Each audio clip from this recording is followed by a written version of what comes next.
gracias por continuar con nosotros en este último segmento de este programa de Este a Oeste y vamos a conversar, mi colega que la voy a traer, María y yo aquí a pantalla, sobre los titulares más importantes que se dieron esta semana en Estados Unidos. O sea, uno de ellos es claramente la esperada visita de la vicepresidenta Kamala Harris a la frontera, entre comillas, porque fue a El Paso, a unas 800 millas o unos 1.400 kilómetros de McAllen en Texas, donde sí en realidad está la crisis en las fronteras y la crisis migratoria. Obviamente en este viaje solamente se reunió con unas 6 niñas, una reunión privada, se reunió con varios agentes de la patrulla fronteriza y obviamente la crítica es que llega primero porque el presidente Trump había anunciado el viaje en esta semana hacia la frontera, ya a McAllen, el lugar en realidad donde está la crisis, y también el hecho de que ella llega y no sale tampoco absolutamente nada en concreto que podamos ver. O sea, un viaje de PR, un viaje que se ha criticado mucho por la fuerza que se le hizo o la presión que se le hizo para que ella fuera, pero el resultado ninguno. Inclusive vimos el tipo de recibimiento que se le dio a ella al llegar allá a El Paso, Texas. ¿Qué te parece a ti esta visita de la vicepresidenta? Sí, la verdad que si la comparamos con la visita de Mike Pence, una persona que sí entró en los centros de detención, se permitió que se le hicieran fotos con los inmigrantes, que realmente dio una imagen de preocupación o por lo menos de querer resolver las cosas, yo creo que Kamala Harris está dejando una imagen muy mala porque se reúne a escondida con menores, con 5 niñas, vuelve a hacer lo mismo que hizo hace una semana y media, reunirse solo con mujeres que recibían en ese momento que están protegidas con el TPS, como tú has dicho, llegó a 9 millas de la frontera real en la ciudad del Paso, en Texas, y se reunió con líderes de fe y con personas supuestamente afectadas, pero yo creo que están haciendo un verdadero show político y mediático de toda esta visita y definitivamente tampoco fue voluntariamente, sino que se vio completamente presionada y además yo creo que tuvieron bastante miedo de que el expresidente, el exmandatario Donald Trump llegase antes que ella. La crisis en la frontera de los Estados Unidos es terrible, la peor crisis de los últimos 21 años. Yo como abogada de inmigración les puedo decir que miles y miles de personas están siendo detenidos todos los días, que las personas vienen aquí con, digamos, con mentiras, que son personas que pagan miles de dólares, inclusive no solo a las bandas de tráfico humano, sino a abogados mexicanos para que les gestionen los papeles y luego son robados, mujeres que son violadas, y es un drama. Esta administración está siendo la administración que peor está gestionando la crisis migratoria, lo cual es sorprendente, Willy, porque Joe Biden fue vicepresidente con Barack Obama y además ellos dos fueron también la administración que crearon toda esa crisis de menores no acompañados. Yo recuerdo que en los tribunales llegaban cientos de niños menores no acompañados, entonces debería haber aprendido la lección. Pero Kamala Harris no tiene ninguna experiencia en materia migratoria y tampoco es una persona que quiera ni siquiera apoyar a las fuerzas y cuerpos de seguridad del Estado.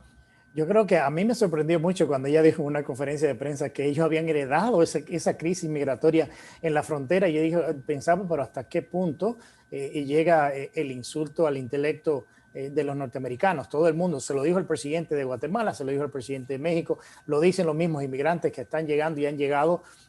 porque le cambiaron el mensaje, le dieron el mensaje de que llegaran. Y no solo eso, que cuando va a Guatemala y dice que no vengan a los inmigrantes, que los van a deportar, a los 2 o 3 días sale el tweet del Departamento de Homeland Security diciendo lleguen, que abrimos de nuevo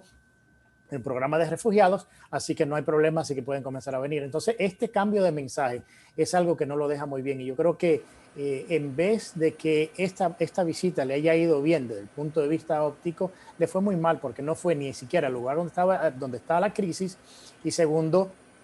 no llega ni siquiera a la frontera, llega a 9 millas de la frontera. Entonces yo creo que ese es un tema que todavía va a seguir dando mucho de qué hablar porque hay que ser franco, es la mayor crisis doméstica que tiene esta administración desde que tomó el poder, que es la crisis humanitaria en la frontera. Te quería tocar otro tema. Al mismo tiempo, esta semana, el fiscal general de Estados Unidos demanda al estado de Georgia en Estados Unidos porque el estado de Georgia, quien tiene todo el derecho constitucional, pasa una ley en la cual le exige a los votantes de Estados Unidos o del estado de que necesitan presentar una identificación cuando van a votar, algo que pasa en todas partes del mundo. Y uno se pregunta, en Estados Unidos, donde para tú montarte en un avión y hacer los mínimos, necesitas una identificación, que el Departamento de Justicia esté demandando a un estado que está bajo todo su derecho, que si llega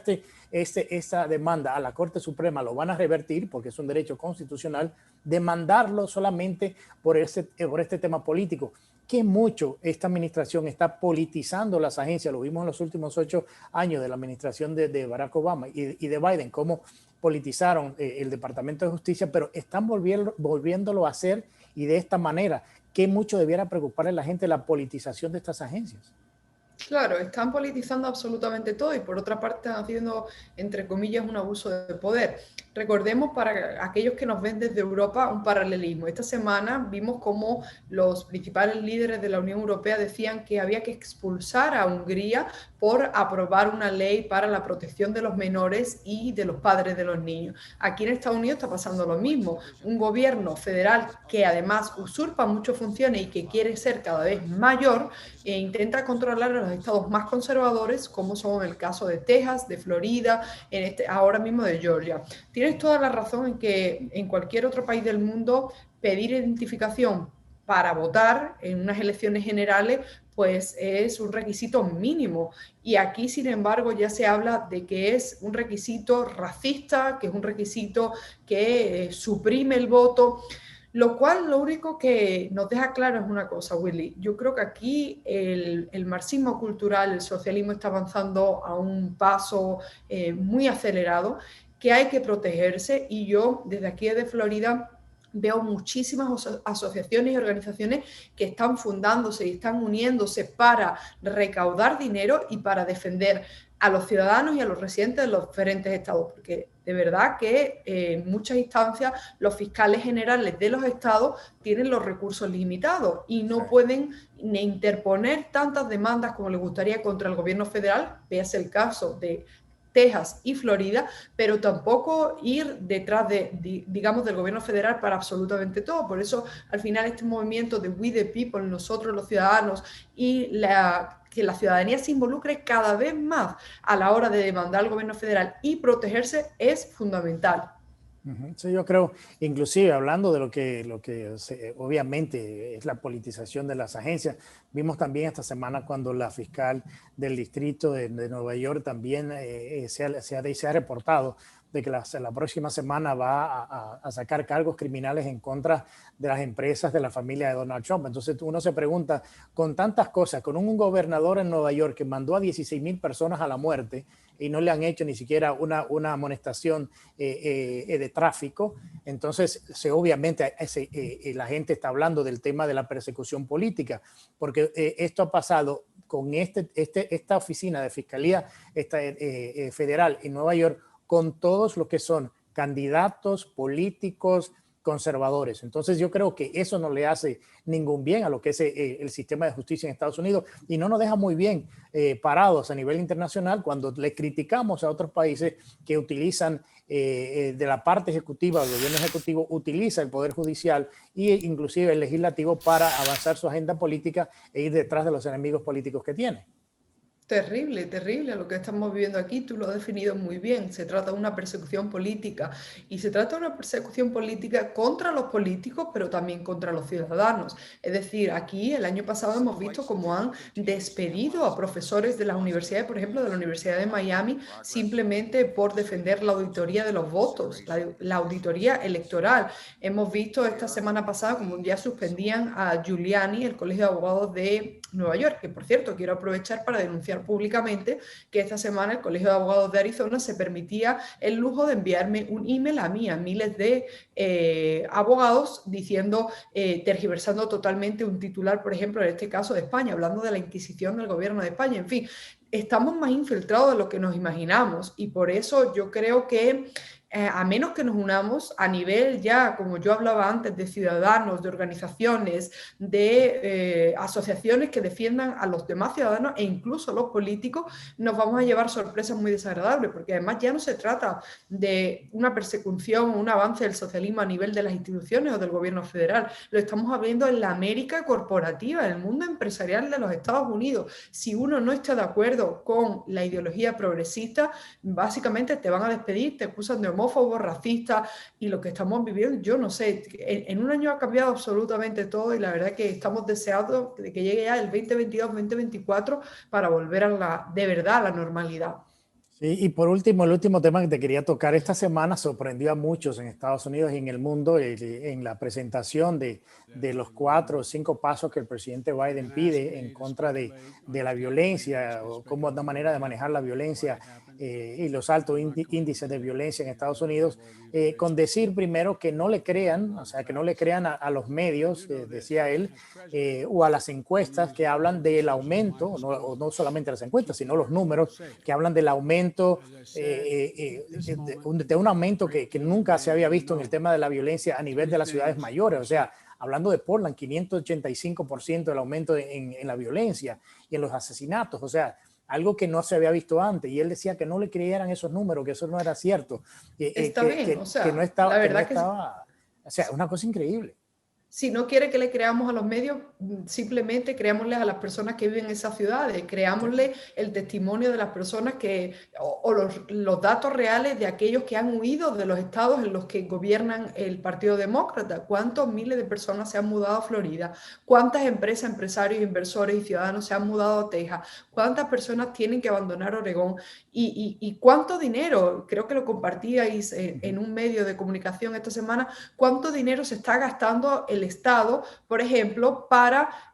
los grandes medios de prensa para decir que vuelvan, que regrese, que necesitan las inversiones? Esto es un movimiento global. Lo que estamos viendo del activismo en las calles, del anarquismo, del avance de la violencia, ha pasado ahora en Estados Unidos, Colombia, Chile, España en Cataluña, en fin, es una agenda muy bien organizada que está acabando con las libertades de la mayoría de residentes y además que está siendo encubierto por aquellos políticos que luego se benefician de todas esas donaciones multimillonarias para supuestamente acabar con el racismo endémico, con el supremacismo blanco y con todas estas ideas que nos quieren, digamos, introducir de manera forzosa, a pesar de que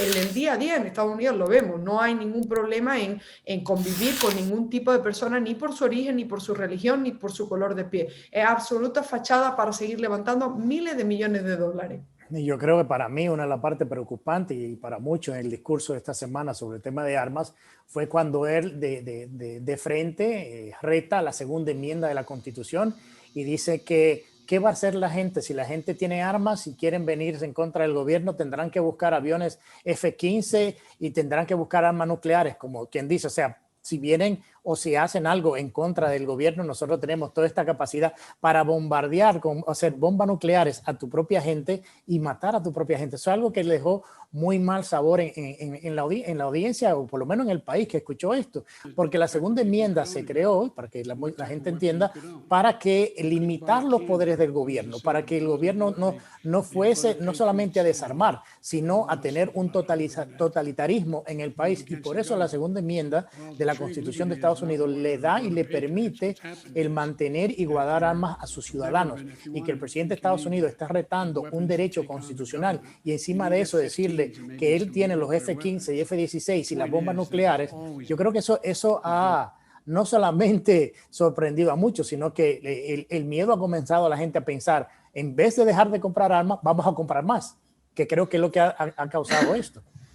Sí, y yo creo que muchas personas que nos están viendo ni siquiera van a creerse lo que están escuchando, lo que tú estás diciendo, pero le invitamos a que se informen semanalmente, si no pueden diariamente, de lo que está ocurriendo, porque es así de grave. Lo que pasa es que la prensa de izquierda, la prensa que vende toda esta propaganda, lo va a tapar, lo va a tergiversar, y uno de verdad que escucha lo que dice la prensa o lo que dicen los medios de comunicación y luego escucha las declaraciones reales y se da da cuenta que no hay nada que ver, o sea, nada de lo que dijo esta persona o lo que dijo la otra tiene que ver con lo que ellos nos quieren vender. Lo hacen a todos los niveles, lo hacen a nivel de la inmigración, de la segunda enmienda, de las organizaciones defensoras de los derechos civiles. Por eso es tan importante que de verdad movamos las cosas e informemos, pero también que las personas de verdad se informen y ellos se documenten por sí mismos. Bueno, María, creo que terminamos ya, así que quiero darles las gracias a los invitados que estuvieron hoy con nosotros. Obviamente, conversaciones y temas importantísimos, así que les agradecemos mucho la atención a este programa, así que les doy un segundito a María para que se despida. Nada, muchísimas gracias por la sintonía, esperamos verlo la próxima semana y que nos dejen comentarios y por supuesto se suscriban a nuestro canal para seguir trayendo la información más actualizada. Gracias. Sí, como decía María, acuérdense de la campanita, de hacer un clic y suscribirse para que le llegue nuestro contenido. Así que llegamos al final. Muchísimas gracias y nos vemos la próxima semana en otra entrega más de este programa de Este a Oeste. Que pasen un excelente día.